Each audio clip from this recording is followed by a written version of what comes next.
I dated my ex-boyfriend John for 4 years and got serious enough that we started planning for our future, wedding, kids, etc. I thought we were pretty happy, but he dumped me suddenly last year. I tried to figure out what went wrong, but he said it was personal and that I should respect his space. During this time, my best friend Stacey and her fiancé Tom were my rocks, letting me crash at their place and being overwhelmingly supportive and loving. When Stacey asked me to be her maid of honor, I thought it was a no-brainer and happily took on the task. Fast forward to what happened this weekend. The morning of the wedding, Tom asked me to meet him for breakfast super early in the morning before all of the wedding festivities. I thought it was weird, but I assumed he wanted me to pass something on to Stacey. What happened instead was that Tom let me know that a few days prior, Stacey admitted to him that she had an affair with John, which led to my breakup. He said that Stacey wanted to come clean to start their marriage fresh, and that he was forgiving her to move forward. He had gone back and forth between telling me and finally decided to spill the beans. I guess he'd expected me to forgive Stacey too, because the affair was so long ago. The opposite happened, and I just walked out on the wedding. It ended up causing a huge mess, because I was basically running the whole show. Stacey made me do everything, so she didn't even know what was happening at certain times or who to call. Not only that, but everyone realized that the maid of honor wasn't there. She had headshots and bios of the party on her wedding page, and news of the affair eventually got out because her cousin knew John. Stacey and Tom have been slandering me online now, saying I ruined their once-in-a-lifetime moment. Some of their friends are on their side, saying I should have handled the situation more privately and at least stuck out the wedding since it was so last minute. I don't know what Tom expected, but either way I've been getting bombarded with texts, and I heard that Stacey has been so upset she's had to take time off work, making me feel like an idiot, especially since I've just been ignoring her calls. So wait, your best friend had an affair with your then fiancé of 4 years, he breaks up with you over it, cancelling your happily ever after. She asks you to be her maid of honor, but everyone is upset with you because you found out she slept with your fiancé and you can't suck it up for a few hours to make her day great to start her happily ever after. Not the idiot. Also, best friend who cheated on OP with her fiancé was the shoulder OP was crying on, not knowing she betrayed her. Keep your enemies closer, they say. Poor Stacey and Tom have both been slandering me online now, saying that I ruined their once-in-a-lifetime moment. No, Stacey, you ruined your once-in-a-lifetime moment by cheating on Tom and having intimacy with my boyfriend John. You cheated on your future husband, and you cheated on your maid of honor. You betrayed everyone close to you. I'd copy and paste that everywhere on the internet. Every online slander, I'd post it 1,000 times each time she posted anything about me. That would be the boilerplate response. The person you call your best friend went behind your back and betrayed you. The karma returned to her like a boomerang straight to her face. I wonder if Tom did it to get back at Stacey for having an affair. People will endure quite a bit of punishment so they're not humiliated. Tom goes through with the wedding, everyone finds out she cheated, they get divorced and Tom is the good guy. He forgave her and gave her a second chance at happiness, and whatever happened that caused the divorce was her fault, and Tom had no choice this time. Any problems that happened at the wedding and reception are obviously not his fault. It's OP's and the wife having an argument. He tried to be the nice guy and help them resolve this situation, but OP was unreasonable. If they broke up immediately, everyone would think that Tom was the loser who got cheated on and dumped for another guy. It sounds like Stacey might have told him the day of the wedding so that he wouldn't call the whole thing off without the same exact guilt that OP's feeling. OP, buy a bottle of wine and just laugh at anyone who insults you. You're good. So my husband's son Jay stays with his mom over the summer. He's mid-teens. He returns home and gets everything ready for school. I noticed his mom gave him a new gaming system and I don't say anything, he just puts it in his room. It's not uncommon for his mom to buy him things. The police showed up at my house and asked to see both of us. His dad is working. I let the police come in and they asked about his gaming system. I told them that I saw him unpack it. I'm told it's stolen once Jay gets in the living room. I freak out. I yell at Jay and the police arrest him and tell him I can come get him after the booking process. It will take a few hours. I let them take Jay in the gaming station. I was so overwhelmed with everything. I call my husband and he starts yelling at me because I let the police in the house and take Jay. I got an earful about it and my husband goes to the police station and it takes a long time for him to come home with Jay. My husband sends Jay to his room and yells at me about how I let this happen.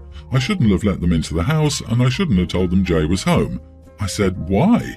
He acts like it was common sense and that I should have found out more information.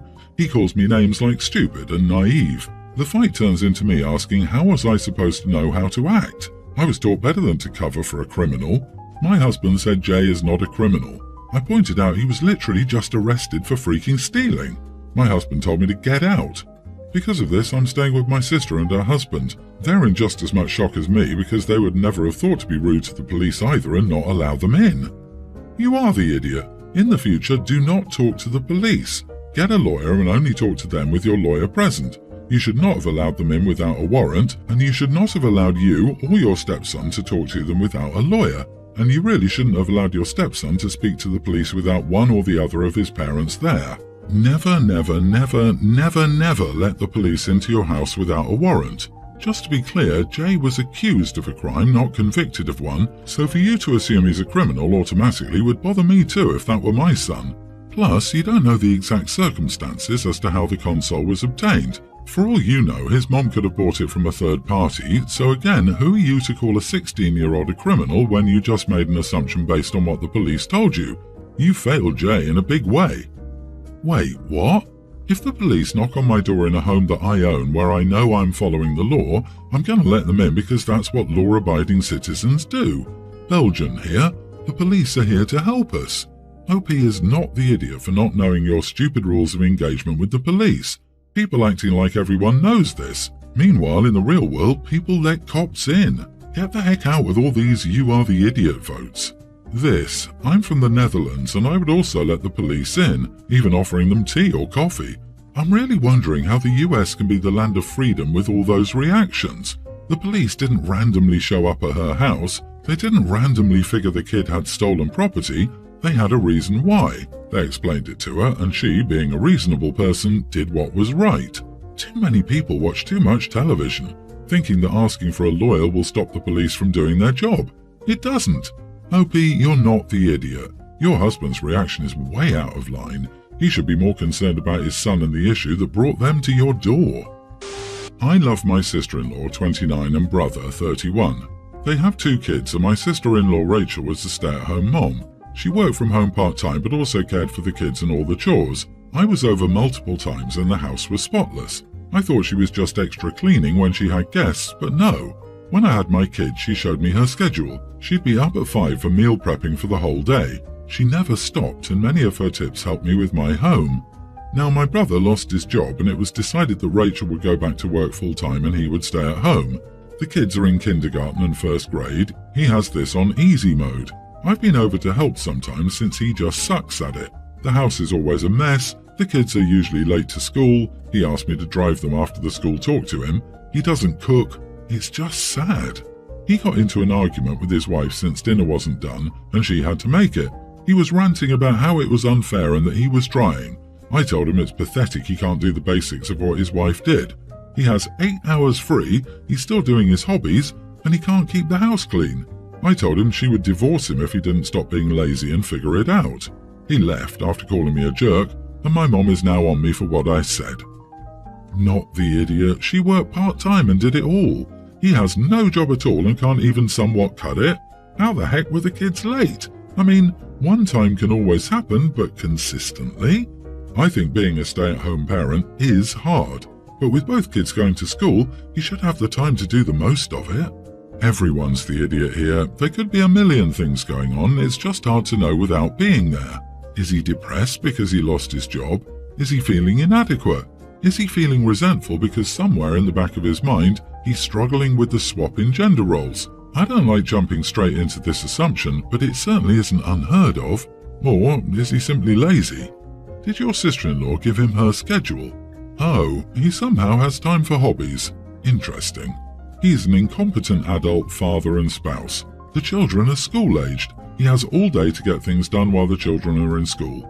I used to work with profoundly disabled children. Some couldn't do anything for themselves and therefore their parents had to do everything for them. The parents still got them to school on time. If he can't do anything, then he's just another mouth that his wife has to feed and another person for her to look after.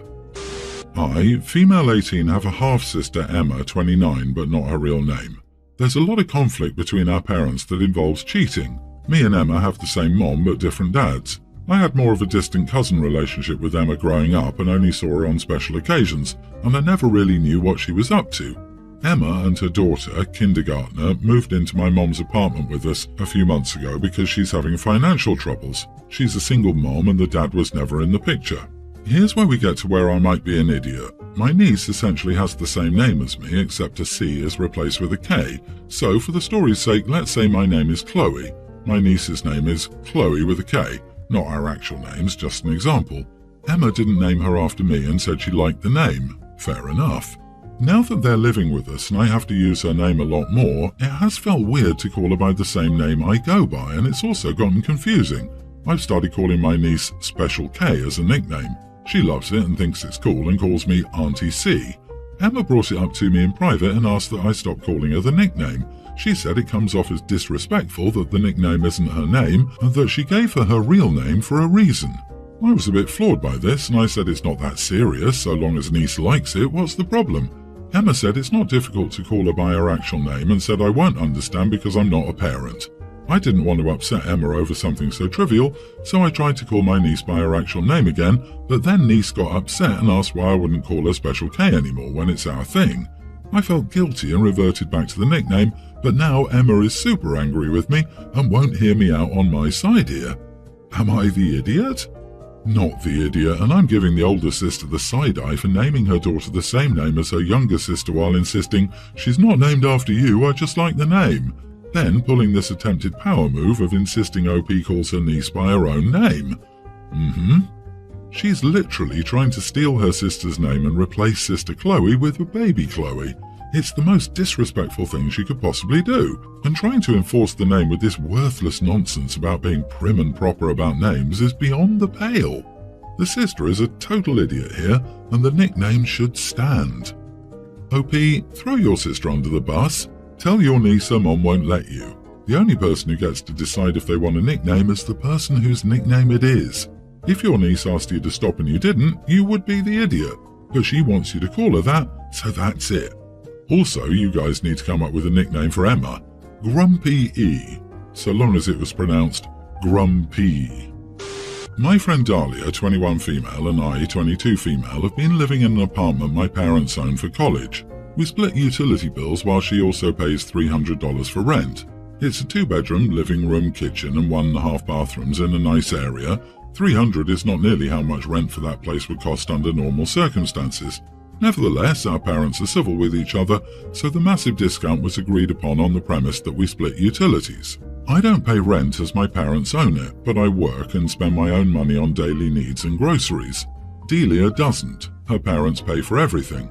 For a year now, Dahlia has been inviting her college friend, whom I call Anna, to study at our place, sometimes sleeping over. Anna lives off campus but in a really dodgy area with her older brother and his friend.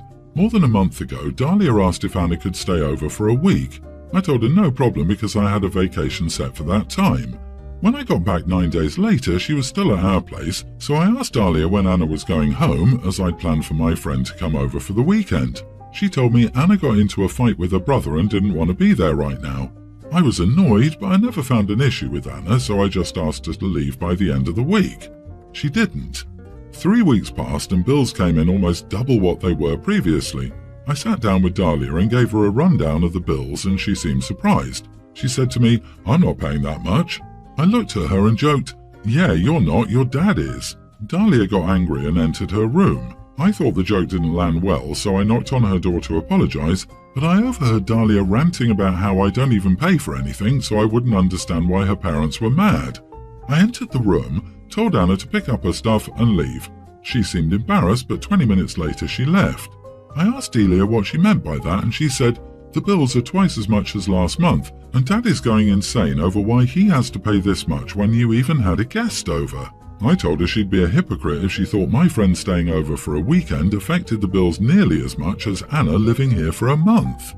She told me I was heartless for blaming Anna, who was having a hard time, for the increased bills and screamed I should contribute more to them. Then she called her dad in the bathroom and demanded that I pay rent too because it was unfair. I told her she was insane if she thought I'd pay rent in my apartment and that she had until the start of the semester to find another place and move out. Dahlia started crying and throwing some towels on the ground. She did move out a few days ago. We haven't spoken since, but Anna texted me, apologizing for burdening me. My parents told me it wasn't my decision, even though they agreed. Now I'm not sure if I was an idiot for making her move out or for how I acted towards both her and Anna. Not the idiot, it's just pure logic. People are too soft and illogical these days. If she feels so inclined to help someone out, then she should do so from her own pocket. It's done and sorted. Move on and study well. Yeah, it's always easy to be generous when it's someone else's money. This isn't about whether you were mean to Anna, it's about Dahlia trying to change the agreement already in place. First, by moving in with another person, and second, by not agreeing to pay her half of the utilities. Ignore the sour grapes of people upset that your parents can afford to buy a place. This is open and shut about Dahlia trying to change the agreement when it no longer suited her.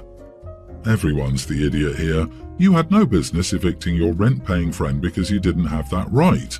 Your roommate was actually renting from your parents, not you, so you shouldn't have thought you had the authority to ask her to leave. Instead, it would be best to take this matter to your parents to handle. Likely, they could have helped work things out better than they stand now. I'm sorry things have deteriorated so badly, and I hope with some adult intervention, you can repair the relationship and try again, this time with a clearer understanding of how things should work.